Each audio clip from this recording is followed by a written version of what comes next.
Magandang araw mga ka-pigmates. Ang ituturo ko sa inyo ngayon ay ang paraan ng aktwal na pag-AI o steps in actual insemination.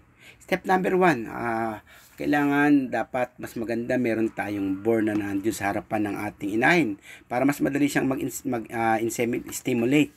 So, ganyan, no? Mamasid natin yung tagiliran niya at tsaka medyo tumpik-tumpikin natin ng patagilid ng ganyan para yung halos sa parang niroromansa siya sa feeling niya. Step number 2, hugasan natin ng malinis tapos tuyuin natin ng magandang tuyong basahan or cloth na tissue.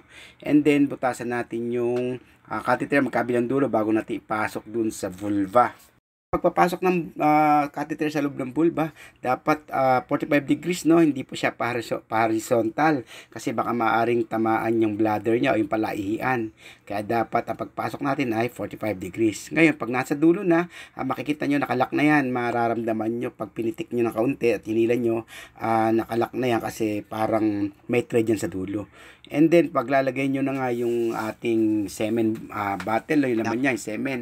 Pagkalagay nyo, be sure na maubos lahat. Hintayin nyo, huwag nyo pipisilin. At saka hayaan nyo lang maubos siya ng kusang pumasok doon sa loob ng cervix. Kasi yan napupunan ng ating mga breeder na inahin o dumalaga. And then habang tayo'y nag-inseminate, dapat mas maganda upuan natin yung likod ng ating inahin para mas